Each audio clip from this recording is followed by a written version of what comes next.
विचार करी है। लोग कहते हैं कि वेद में भेद नहीं, भेद है विद्वानों में। वेद उठाए के देखबा गुरुजी, हाँ उसमें बड़ा बड़ा छेद है। ये बड़े ढेर वेदे के पीछे हम मत भागा, नहीं तो तर्क वितर्क करे चलबा तो ढेर दिक्कत हो जाएगी। 4 लाइन भूमिका के अंदर कवि जी भाव लिखते हैं, बड़ी पुरान बिरहा बा, लेकिन कहा थे कि हर एक गवैयन के गावे के आपन यापन अंदाज होता। कवि जी लिखते हैं 4 लाइन भूमिका के अंदर, कैसे?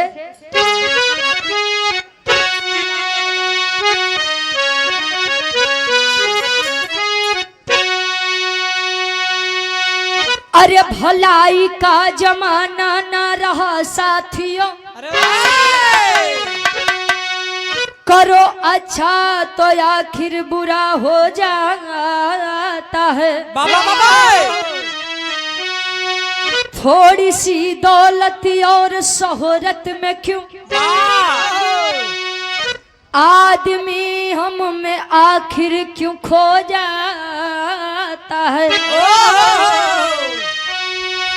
देवी देवता में झगड़ा लगाते फिरे, सभी कहते हैं नारद चुगलखोर है। अरे काम बिगड़ा बनाए बनाए बिगाड़े, लोग कहते हैं नारद छलिया चोर है।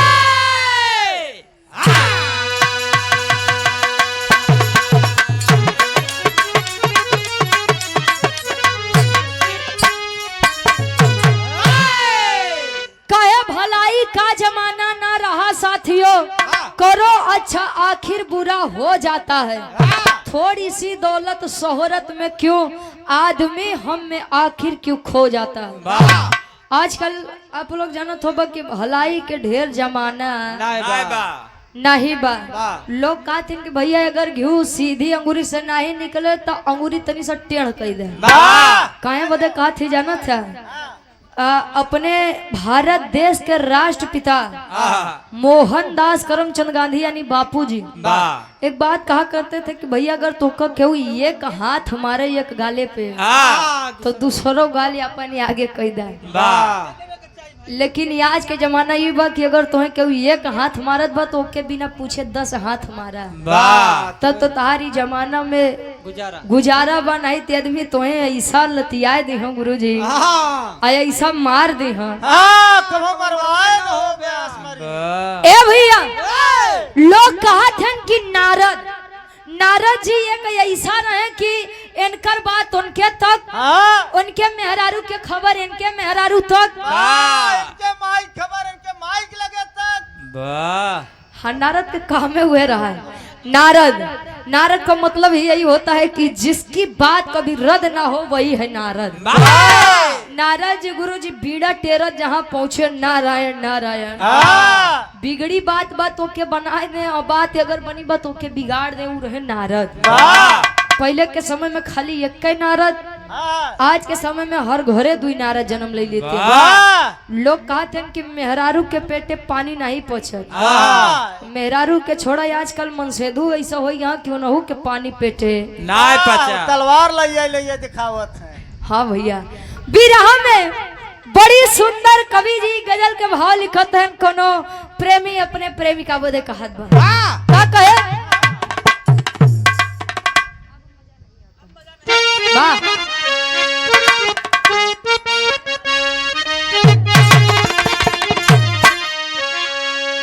लइकवा कहे अरे अब मजा नहीं आता,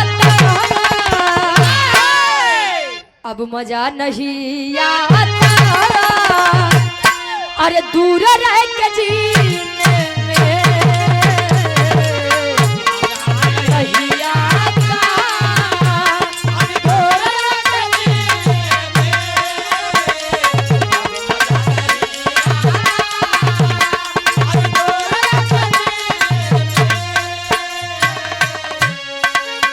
अब मजा नहीं आता,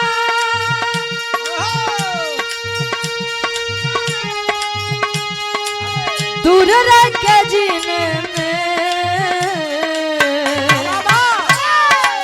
या नबी बुला लेना, अरे हमको भी मदीने में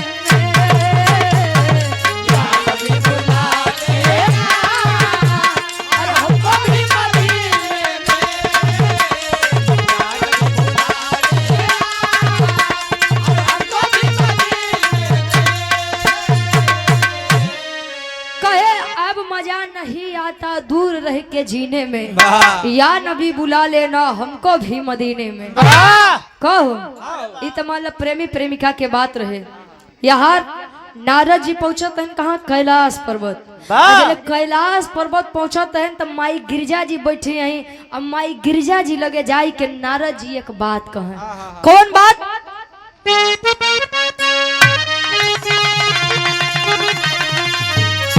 अरे एक दिन बोले नारद, अरे एक दिन बोले नारद, अरे भोजन खुद बनाओ माँ। एक दिन बोले नारद, अरे भोजन खुद बनाओ माँ।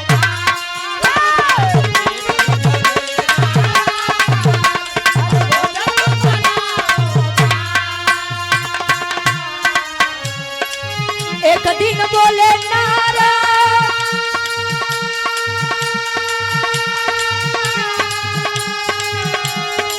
भोजन खुद बनाओ माँ। ऋषि मुनि तपस्वी को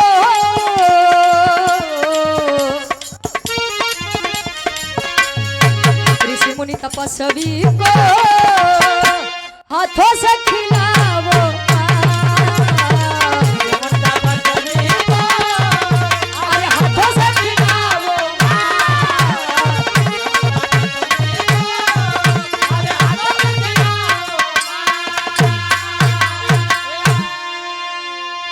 कहे एक दिन बोले नारद भोजन खुद बनाओ माँ, और ऋषि मुनि तपस्वी को हाथों से खिलाओ माँ। नारद जी पूछे नारायण नारायण नारायण नारायण नारायण नारायण नारायण नारायण नारायण। अरे बस हो, हम सोचा था नारद जी की आत्मा तुरे अंदर नहीं आ जा भैया, नहीं तो बड़ी दिक्कत हो जाए। और यार सम्मानित गार्जियन जी कहे महाराज एक बात बतावा और विचार करिए कि वह समय कैलाश पर्वत पे भगवान भोलेनाथ नहीं रहेंगे रहने विष्णु जी लगे क्षीर सागर कोनो काम से कहो माई गिरजा जी बैठी है। कहे माई एक बात बतावा, माई हो मान ला भगवान भोलेनाथ औघरदानी तरह भय भय कहे तब कहन उनसे तू बियाह कई के तू सबैया घड़ाई नहीं होई गयो का? कहे तो नहीं कि नहीं होई गयो। कहे मतलब ये कि इतना दिन बीता गवा, बीता गवा मतलब बीत गवा, गुजर गवा। कहे इतना दिन बीत गवा लेकिन आज तक कभो ही कैलाश पर्वत पे कोनो निमंत्रण करवाए यहाँ। कहे मतलब कहे हमार बात सुना। अब देखा नारद जी दिमाग देते हैं के माई गिरजा जी के का बताएं विरह के कहानी का शुरुआत नजम से कभी नहीं खत्म।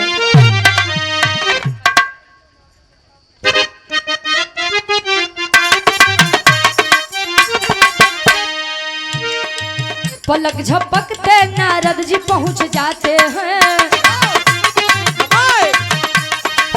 अगर विद्रोह हो तो मेल भी कराते हैं। जहां पर मेल हो झगड़ा भी कराते हैं। उनकी बातों में लोग जाने कैसे आते हैं।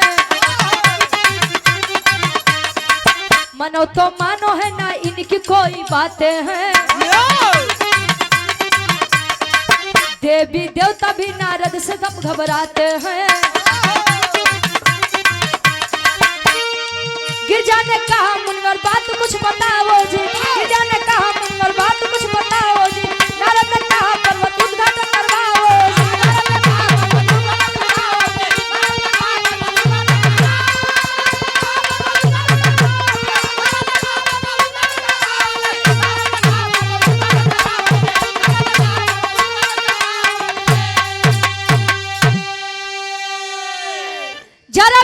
करी है। नारद जी माई गिरजा जी के कहे और लोग बतावत है इस जमाने के बड़ी कड़वी सच्चाई बा। हमारी आपन समाज आपन लोग के समाज कि अगर कोनो निमंत्रण में ब्राह्मण लोग नहीं खइया बाभन नहीं खइया तो ऊ निमंत्रण पूरा नहीं होत बा। हम नहीं समझे ती आदमी कहे दूसरे के ऊपर मारी अंगुरी करत कब जब कमी खुद के अंदर बा तो दूसरे के काहे से काम मतलब कहे कि बुरा जो खोजन मैं चला बुरा न मिलिया कोई बुरा खोजे चल देते हैं एक अंगुरी दूसरे की तरफ दिखावत था तो 3 अंगुरी अपने तरफ दिखावत बा। पहले अपने गिरिवान में झांक के देखा बाद में दूसरे के ऊपर अंगुरी दिखाया। आजकल आदमी के घरे 2 टाइम के भोजन नहीं बा ओकर नहीं चिंता बा लेकिन पड़ोसी बढ़िया से भोजन कई लेत बा ई पड़ोसी के बड़ी तकलीफ हो जात बा। आज कई जमाने के सच्चाई बा लोग अपने दुख से ज्यादा दूसरे के सुख से परेशानी है। कपड़ा फटाहा रही तो नहीं केहू दे कपड़ा ढंग के पहिर लेबे तो समाज बड़ा बढ़िया देखे लगी। अरे यार कल तो फटाहा पहिरत रहा नया जे करे लगे बढ़िया कपड़ा कैसे हो कई साड़ी करिए साड़ी कलर कलर साड़ी कहीं सियाई तो पाऊ ना लेकिन ओके फारब जरूर नारद जी सेम हुई नारद पहुंचन गिरजा जी लगे कहन माई एक बात कही कहन कहा कहन हमार माना थी कैलाश पर्वत के उद्घाटन करवाई दे तब उद्घाटन में करे का परी कहन कि ज्यादा कुछ ना खाली 1 करोड़ ब्राह्मण के निमंत्रण भेज दे। ये हम नहीं भैया वेद शास्त्र बतावत कहे ज्यादा कुछ नहीं वाली 1 करोड़ बभने के न्योता पठाई दा ब्राह्मण देवता न्योता खाई ली तो जान ला ई कैलाश पर्वत के उद्घाटन सफल हो जाए। माई नारद देरी कोने बात के बाद हमें अपने सैया जी के बतावत ही तू निमंत्रण बांटे के कार्य करता है कहने रे माई है तो दिक्कत यही बा भगवान भोलेनाथ से बताई देबू तो का घरदानी है नो कोनो काम हो दी बताऊ जीन तू कहन तब कहन हमार बात माना भगवान भोलेनाथ का कानो कान खबर न हो कि चाहिए तू कैलाश पर्वत के उद्घाटन करती है। अच्छा कैलाश पर्वत के उद्घाटन मेरे माई गिरजा जी नारद जी के बात में आई गई। गिरजा जी के बतिया बताई के नारद जी चल दिहन कहाँ निमंत्रण बाटे असाई संजोग हो थका। अब माई गिरजा यार अपने तैयारी में लग गई। एक लाइन तरज लागत बा कोनो दुल्ही अपने सैया जी के फरमाइश करत बा आदेश करत बा कैसे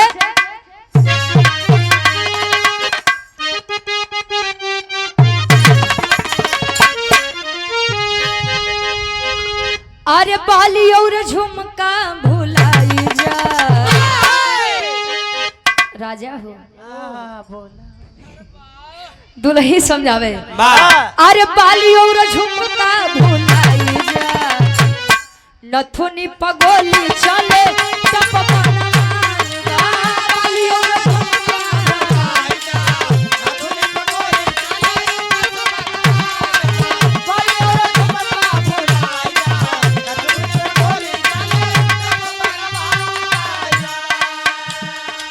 काया बाली और झुमका भुलाई जा नथुनी पगोली चले टप बनवाई दे। लेकिन गहा दादा गहा हो यहाँ माई गिरजा जी से कहते हैं नारद जी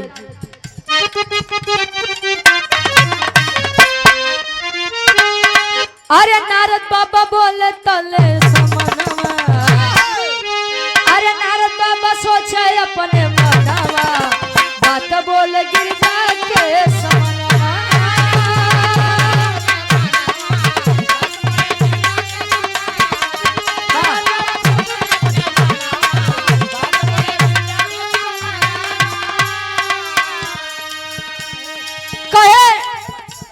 नारद बाबा सोचे अपने मनवा अब बात बोले गिरजा के समनवा नारायण नारायण पहुंचो बीड़ा धारी बीड़ा कर तार लेके पहुंचे कैलाश हो बीड़ा कर तार लेके पहुंचे कैलाश हो झगड़ा लगाए नारद कैले सत्यानाश हो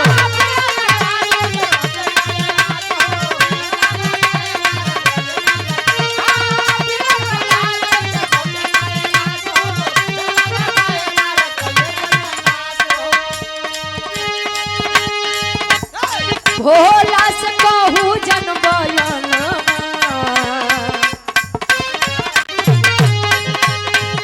भोला से कहू जन बलनवा बात बोल गिरजा के समानवा भोला से कहू जन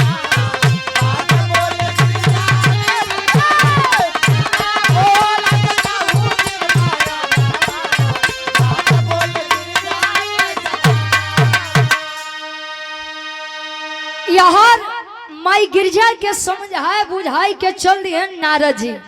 जब नारद जी आए तो गयन बात भुलाए बात यहाँ से भुलाए गए कि हम खा केहू के निमंत्रण देख बा उतर केवल मजा ले बदे चलिए ना माई गिरजा जी ओके सीरियस ले ले हाँ कि हम का कैलाश के उद्घाटन करवावे के बाद इतना ब्राह्मण के निमंत्रण खियावे के बाद अपने हाथों से भोजन बनवावे के बाद और नारद जी इतनी बतिया कही के चल दे ना माई गिरजा जी लगे कराहा पे कराहा चढ़ावे जैसे आज यार कराहा पे कराहा चढ़त बा पूरी उड़ी रतिये से बेली जाए लागो का गुरु जी गया जगन्नाथ जी के भंडारा में एक चीज तो बड़ी बढ़िया आज भी विद्यमान बा विद्यमान ये बा कि लोग बैठाई के प्रेम से भोजन करवावे थे आजकल मेहरवन के बनवा खाना आजकल लोग खाते हैं नहीं तो जब से बावर्ची चल गए गुरुजी तब से कैटर्स वाले तब से बड़की पूरी उड़ी मिलब एकदम हेराई गया विश्वास माना खाली अमेठी और सुल्तानपुर एक ऐसा जिला बच्चा बा जहाँ बड़की पूरी मिलत बा नहीं तो कुल आजकल आदमी खस्ते से काम चला ए भैया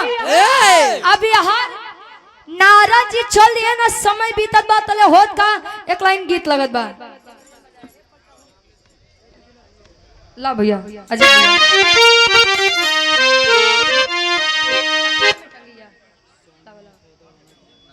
और आप हमारे हृदय के गार्जियन जी शाह सम्राट स्वर्गीय गुरु हैदर अली गुरु जी गावत रहे कैसे गुरु जी अब विश्वास माना कि जवन बिरहा में मान सम्मान स्वर्गीय गुरु हैदर अली गुरु जी बनाए के चल गए गवैया केतनो हो लेकिन के वो हैदर अली गुरु जी नहीं हुई गुरु जी गावे कैसे बा अच्छा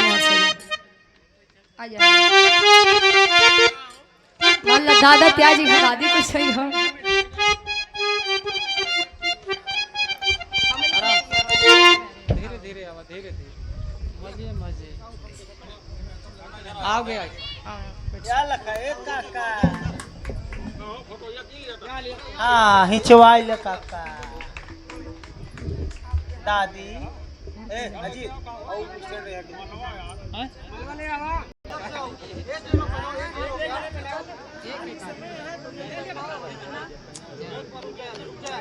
ले फोटो ये लाइक बाहर रख लिया देखा ठीक है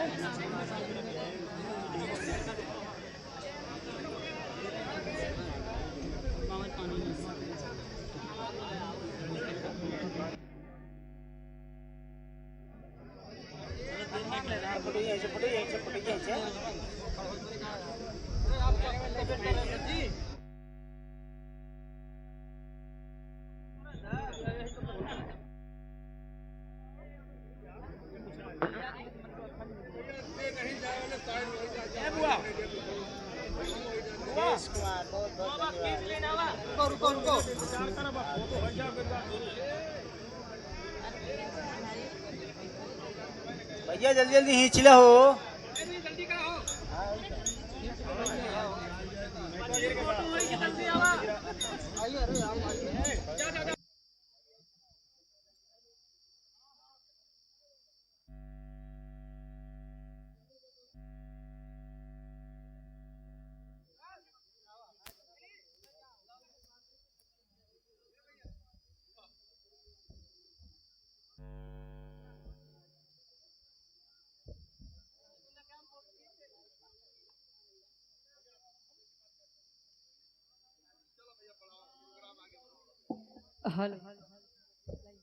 और परिवार के द्वारा बड़ा प्यारा सम्मान बड़ा प्यारा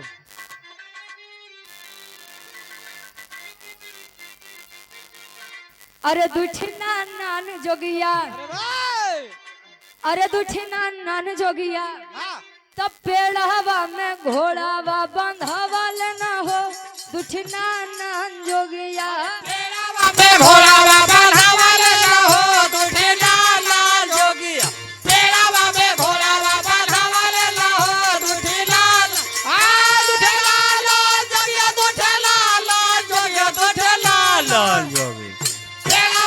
घोड़ावा बंधवल न हो दुठी नान जोगिया।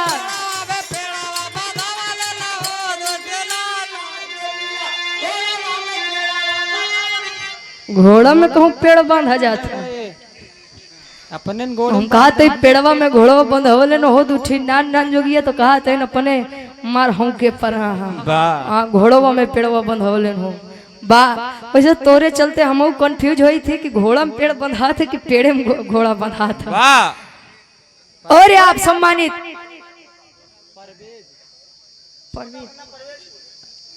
क्या आर्यन यादव, आप ये हमारा छोटा भाई है, 100 रुपया बहुत बहुत धन्यवाद। कब हो इतना तेज बोलबा कि बोले जरूरत नहीं पड़े, कब हो इतना धीरे बोल देबा कि पूछा मत।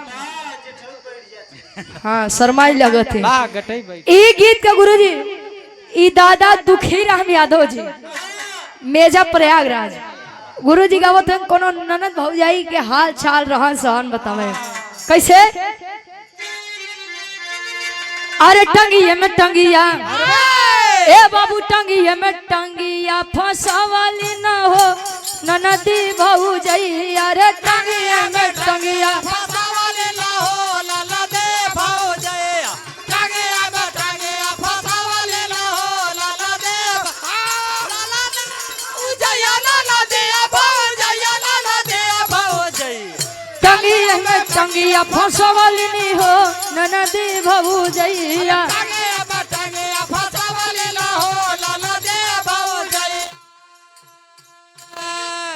कहे टंगिया में टंगिया फंसावाली नहीं रे ननदी भौजैया। बात यानी थम मत ले जाए ना तो कहा कि का गावत बा दू अर्थ ही भाव बा। कहे अरे ऊपर ऐसे डाल के हिलवल नहीं हो ननदी भौजैया। अरे ऊपर ऐसे डाल के हिलवल न हो ननदी भौजैया। ऊपर ऐसे डाल के हिलवल न हो ननदी भौजैया ननदी भौजैया। बात क्या बात है। ऊपर ऐसे डाल के हिलवल न हो ननदी भौजैया। ऊपर ऐसे डाल के हिलवल न हो ननदी भौजैया।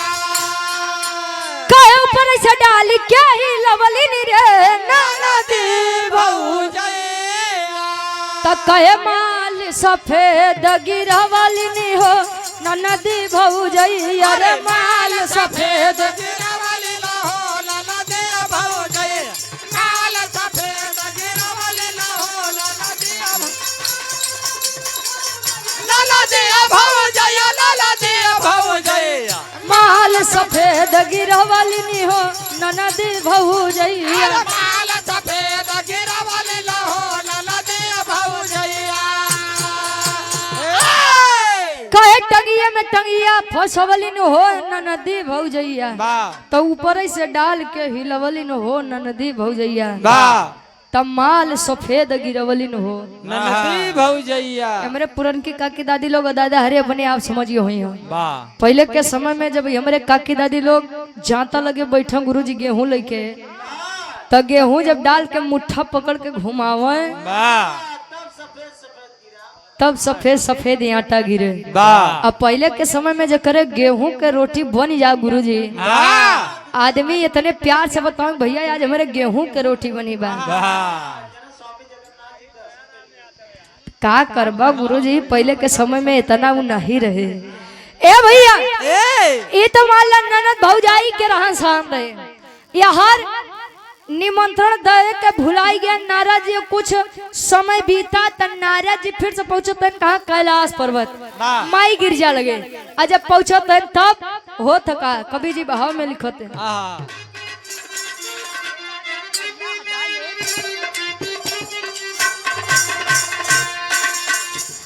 अरे नारद मुनि अरे नारद पहुंचे गिरजा के समानवा हो नहीं आइले भनवा। नारद पहुंचे गिरजा के समानवा हो नहीं आइले भनवा। नारद पहुंचे गिरजा के समानवा हो नहीं आइले भनवा। नहीं आइले भनवा नहीं आइले भनवा। नारद नारद पहुँचे गिरजा के समानावा हो नहीं आइले भवनवा। नारद पहुँचे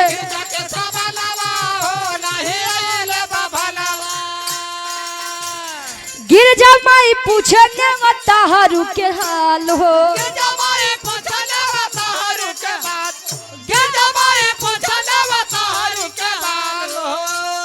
छोड़े पसीना नारद भइले बेहाल हो। छोड़े पसीना नारद भइले बेहाल हो। अरे जल्दी जल्दी जल्दी जल्दी कइले पयानवा हो नहीं आइले भवनवा। जल्दी जल्दी कइले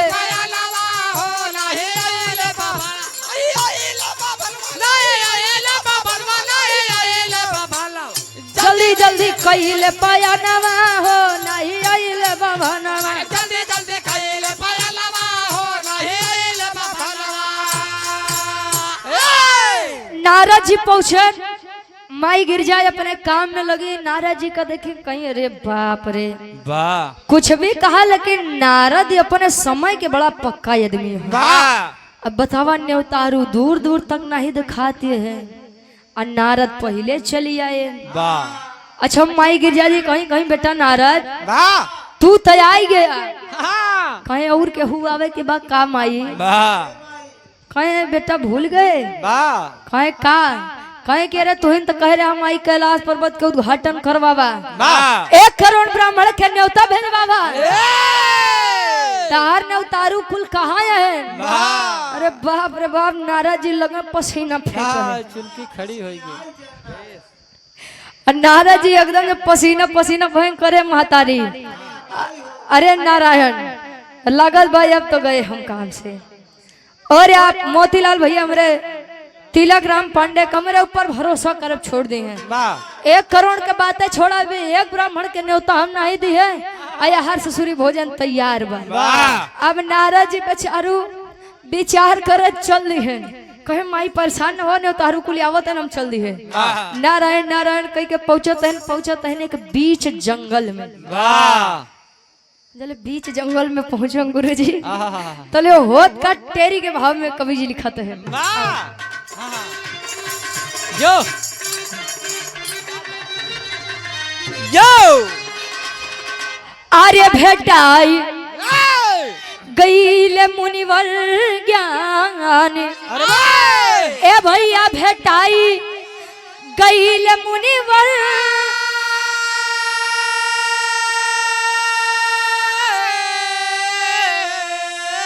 आर्य भेटाई गईले मुनिवर ज्ञानी। एक के सांस में पियले पूरा समुंदर पानी। अरे हो पानी अरे हो पानी।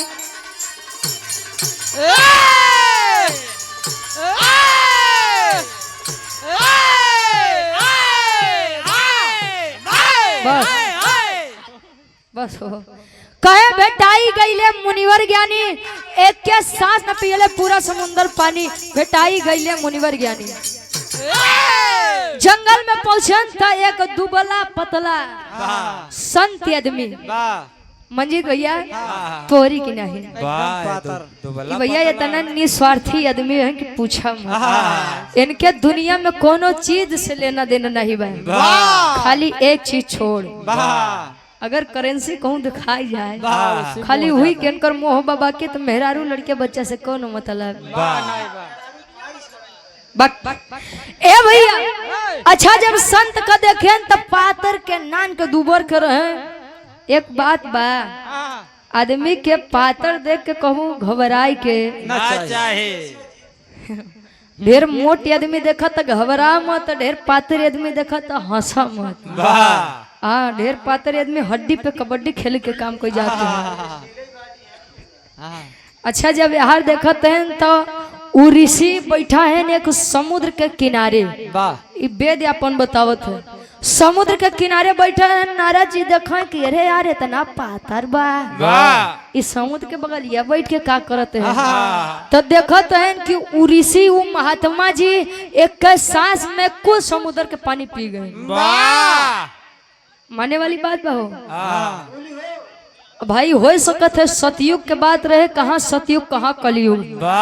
देखा था कि एक सांस में कुल पानी जब सोख ले गए उस संत जी नारद जी कहन बस बस अब 1 करोड़ ब्राह्मण नहीं खोजब ए नहीं लगे जात अब ए नहीं के लई जा माई गिरजा जी लगे बड़ा भोजन करावे बदे परेशानी है गए कहन कि ये महात्मा जी एक बात कही तब पहले के ऋषि मुनि बड़ा गुस्सियाए वाला रहे हो उ सोझे मोहि के से बातें नहीं करे कहे हाँ बोलो क्या बात है नारद जी समझावत है ऋषि से का समझावे बिरहा के आखिरी तरज लगत बा कोनो भैया तनी सा आप लोग साइड हो जाओ भैया तनी सा आप लोग साइड हो जा जब बैठा वो के दिक्कत ना होखे बिरहा के आखिरी तरज लगत बा कैसे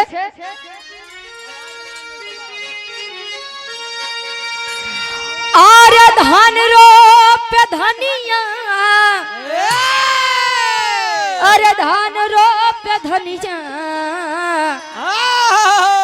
अरे आवा चली धान रोप धनिया आवा चली धान रोप धनिया मौसम के चीज बा गुरुजी देखो ता बेरन इतनी बड़ी बड़ी हो गया ना भाई हमारे तरह तो जुटावो नहीं भाई कहे तरी मझिम बरसत बा पनिया आवा चली धान रोपे धनिया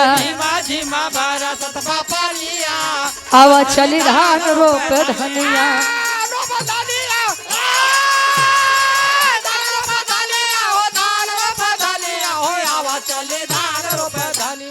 रीमा झिम बरसत बा पनिया आवा चली धान रोप धनिया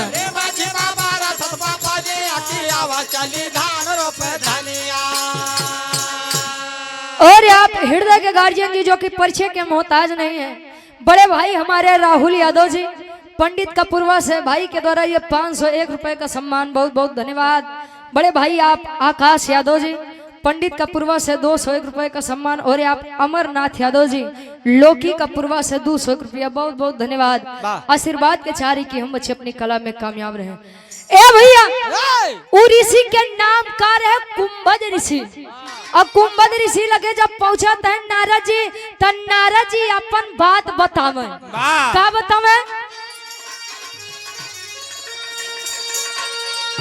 अरे मुनि से बयानवा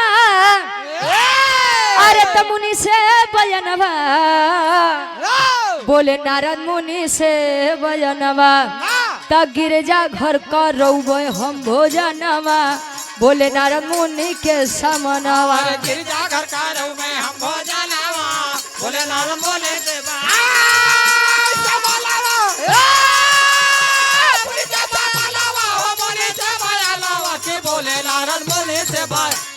गिरजा घर का रौबे हम भोजनवा बोले नारद मुनि से बयानवा गिरजा घर का रौबे हम भोजनवा बोले नारद मुनि से बयानवा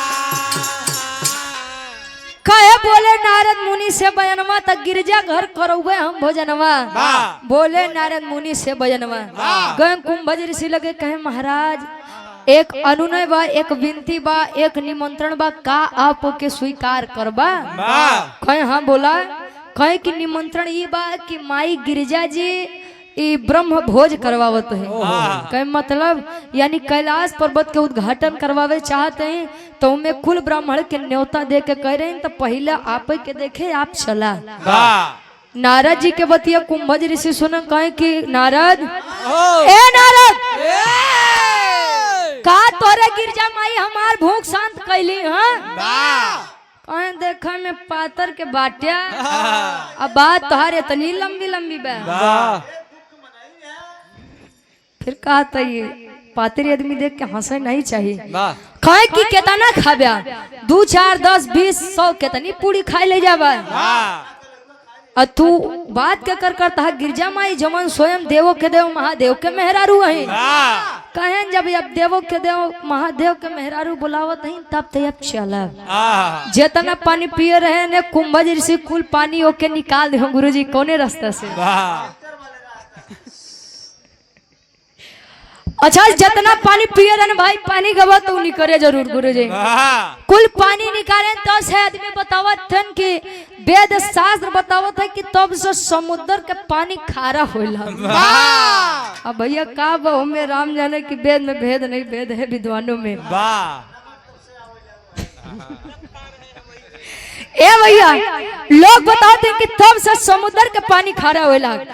अच्छा इतनी बतिया कई के कुंभज ऋषि के साथ नारद जी पहुंचे कहाँ कैलाश पर्वत। और जब कैलाश पर्वत पे पहुंचे तो माई गिरजा जी देखत है कि नारद कहे ने करोड़ ब्राह्मण ले आई के आऊ एक खिदुबर पात्र आदमी लेके आए हैं जवन इतना भोजन बनवाए बाटी कुल तो भोजन हमार नाश हो जाई खराब हो जाई।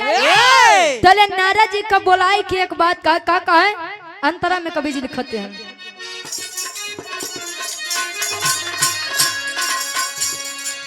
एक ब्राह्मण देखे गौरा गैली खिसियाई गैली खिसियाई एक ब्राह्मण देखे गौरा गैली खिसियाई।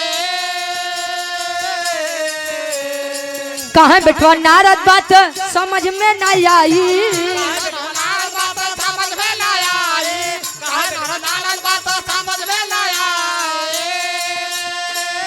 बोले नारद मुनि से बयानवा बोले नारद मुनि से बयानवा केहू ना देखा तबा समनवा बोले नारद मुनि से बयानवा बोले नारद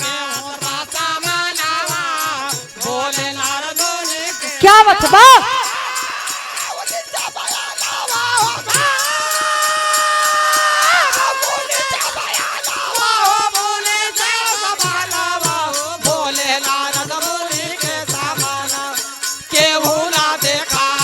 समनवा बोले नारद मुनि से बयानवा केहू ना देखा तबा समनवा की बोले नारद मुनि के बयानवा। कहीं की बेटा नारद कहे माई बोला अब तो नारद जान लब उनके खुशी के ठिकाना नहीं बा कहे ना माई बोला कहे कि तू कहा कि 1 करोड़ ब्राह्मण के ने तो खियावा देखी पातर के आदमी बेटवा लइका है कितना खाई कहे कि माई अब एक हमसे नहीं केवल ऋषि जी बताइए तू खाली भोजन के तैयारी कर। अब माई गिरजा जी भाई शरीर के हिसाब से लाई एक पत्तल 2-4 ठी कचौड़ी सब्जी रख दी कहीं कि दे खाए। कुंभज ऋषि देख के मान घुसिया गए कहे नारद ए नारद तू हमारी यहाँ बेइज्जती करावे बदली आया यहाँ नान के पतरिया 2 ठी कचौड़ी दी है बाटिन हिया हम भीख मांगे आए बाटिन। माई गिरजा जी कही कि तब महाराज कितना खौबा नारद जी कहन माई हो ये सोच ऋषि नहीं है पतरी पर पतरी लई के आवत तब तुम्हें पता लागी। अच्छा माई 2-4-10 पतरी यार वार रखे कहीं कितना खाई सब पतरी में 40 ठी 50 कचौड़ी रखा चली गई। ए भैया अतले कुंभज ऋषि करत हन का अजान खाना के बाद याद आवत कुंभज ऋषि भोजन करत हैं कैसे पापड़ के भाव में कवि जी लिखत है। और आप हृदय के गार्जियन जी आप राम कृपाल यादव जी पलिया गौरीगंज से 100 रुपया राम जी यावन भैया मेरे तिलक राम पांडे का पूर्वा से 100 रुपया धर्मेंद्र यादव तिलक राम पांडे का पूर्वा से 100 रुपया अरविंद यादव इसी ग्राम से 50 रुपया शिवराज यादव लोहरता से 100 रुपया दिलीप कुमार यादव लोहरता से 100 रुपया गौरव पुत्र गणेश गौरी पुत्र गणेश लोहरता से 51 रुपया अशोक बारी मिश्र का पूर्वा से 21 रुपया महेश बारी मिश्र का पूर्वा से 20 रुपया राम सब पापड़ के भाव में कवि जी लिखते हैं।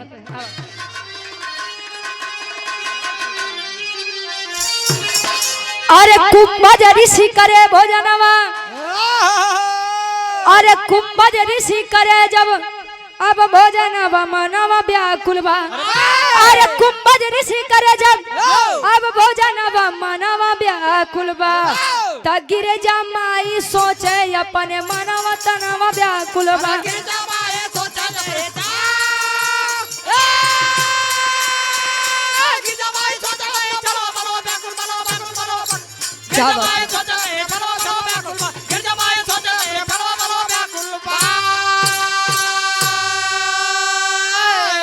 अरे खाई गईले भोजन पूरा कहे औरी लावा हो खत्म हो गया भोजन यदि जल्दी से बनावा हो अरे तड़पत बा भूखिया से अब जनवा मनवा व्याकुलबा त गिरजा माई सोचते ही छनवा मनवा व्याकुलबा।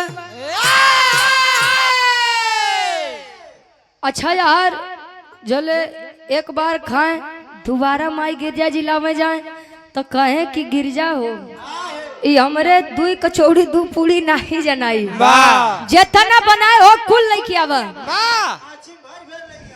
माई गिरजा जी जमन जल्दी जल्दी गुरुजी लेफ्ट राइट मारे और थकान के मारा इतना थक गई कि एकदम जान शरीर एकदम ढील हो गया। कहे बेटा नारद ये मनैया की राछा से समझ नहीं आवा कहो कितना खाई जितना कुल हम बना रहे कुल तो अकेले खाई गवा बाकी के हम का खियब। नारद कहन पहले एक छोर एकदम भूख शांत करतू तो बाद में दूसरे फेरम पड़तू। अच्छा यार लेफ्ट राइट माई गिरजा जी मारत मारत गुरुजी स्लो मोशन हो गई। जब एकदम थक गई कहीं बेटवा नारद अब जान लागत बा इज्जत जाए अब जितना जल्दी हो सका हमारे स्वामी के बुलाए दे नहीं तो ऋषि कुल इज्जत ले डूबे है हमारा। अच्छा नारद जी पहुंचे तहन माई के बतिया मान के शंकर जी लगे।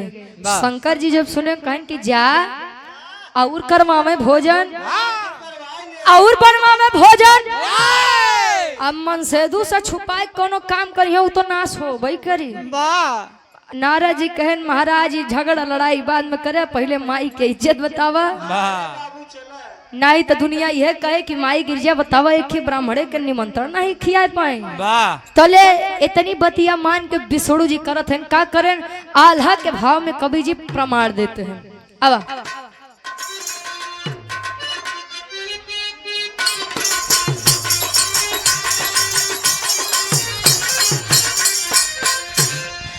अरे होई अपमान ताप सोचे महारानी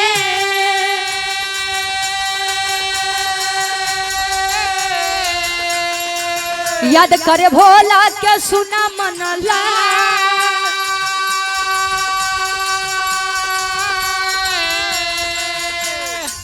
तबले प्रभु विष्णु जोगी भेसवा में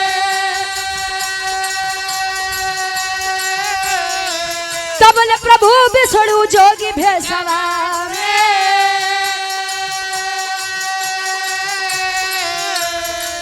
बैठे कुंभज ऋषि के बगली में जा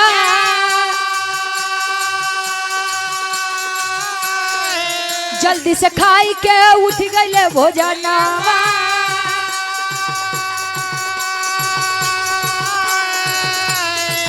जल्दी से खाई के उठ गए भोजनावा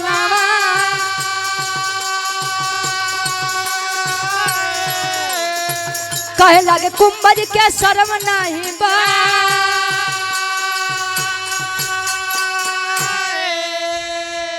भगवान भोलेनाथ जब इतनी बतिया सुने तब विष्णु जी के आदेश देते हैं कि विष्णु जी अब तुम्हें कुछ करा। विष्णु जी चल रहे जोगी भेष में अब बैठत हैं कुंभज ऋषि के बगली। जब कुंभज ऋषि के बगली बैठत हैं तले माई गिरजा जी और बटूरी गई कहीं की लिया एक ठोर एकदम भूख शांत नहीं करवा पाओ तो एक ही और पहुंच गया। तले विष्णु जी सारा करते हैं माई परेशान मत हो हम यही सेकंड वाले हम यही कहीं परेशान मत हो खाली 2 कचौड़ी लेके आवा। माई गिरजा जी लेके आए 2 कचौड़ी विष्णु जी एक कवर खाए के उठ गए। कहें कि गिरजा जी बड़ा स्वादिष्ट भोजन रहे हमारा तो पेट भर गया आत्मा तृप्त हो गया। तले कुंभज ऋषि मार खाए पड़ा लगे विष्णु जी देखा कहे कस कुंभज अरे राजू शरम वरम कुल धोई पी ले गया का तू कहे कि शरम लिहाज कुल धोई के पी ले गया का कहे काहे कहीं बतावा माई गिरजा इतना बढ़िया भोजन कर रहे हमार दुइये बतावा पूरी में हमारी आत्मा तृप्त हो गए अतहार पेट अटे की मड़ा अरे देखा खाए पड़ा है। अच्छा जब इतनी बतिया कुंभज ऋषि सुने तो भाई उन्हों के शर्म लग गया लागत भाई ऋषि जी हमार बेइज्जती करवा दी।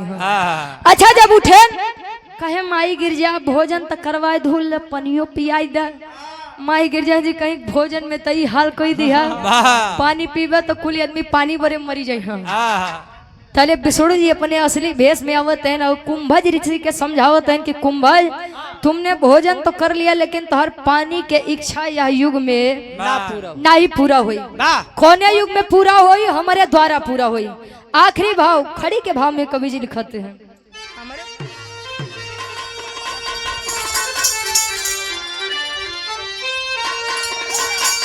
अरे बोले प्रभु विष्णु अब पुरई बयसिया तो द्वापर युगवा में तोह के पियाई बपनिया।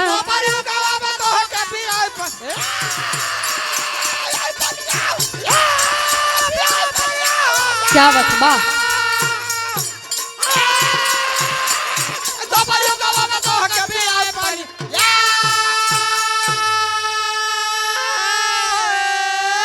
अरे सतयुग त्रेता बीतल आइल द्वापर के समैया नख पे पहाड़ अपन उठावा ले कन्हैया।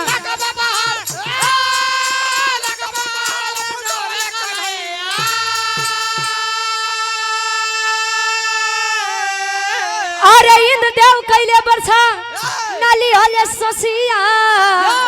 अरे द्वापर युगवा में तोहरो बुझौ बे प्यासिया। वाह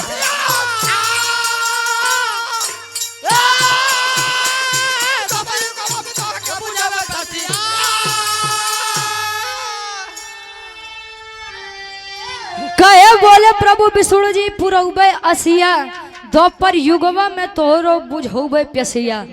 सतयुग में भोजन किए त्रेता बीते जब विष्णु जी आ रहे राम जी के अवतार लेके।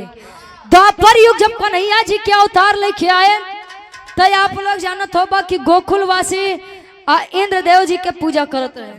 तो भगवान कन्हैया गोकुलवासी के जागृत की है कि इंद्र देव तो कार्य बाटे हुआ अपन कार्य करते हैं तो कोने नाम का पूजा करवाते हैं। पूजा करनी है तो गोवर्धन पर्वत की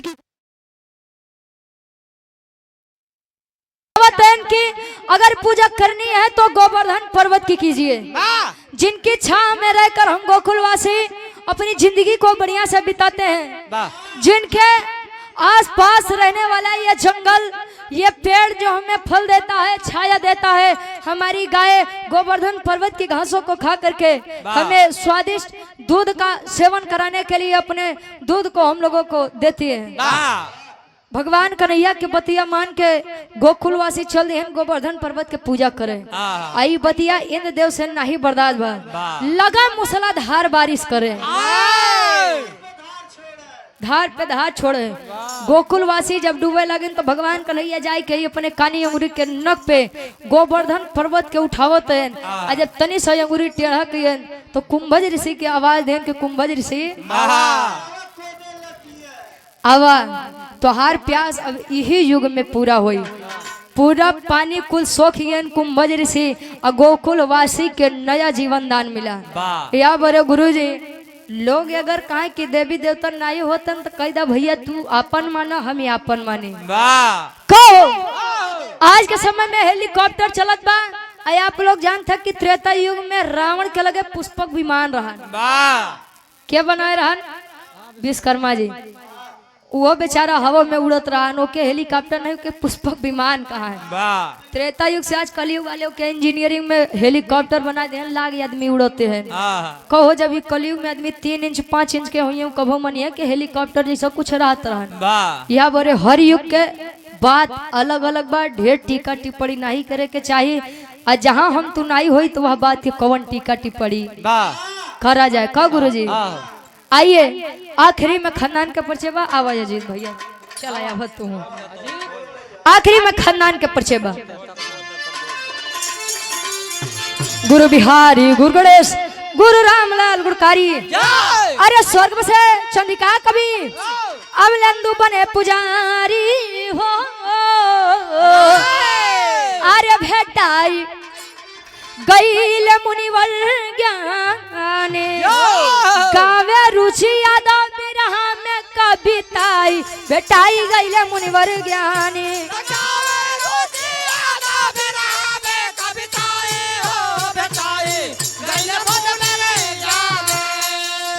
देख तेरे संसार की हालत, देखते रहे संसार की हालत, क्या हो गई भगवान, कितना बदल गया इंसान, कितना बदल गया इंसान। वो कितना बदल गया इंसान।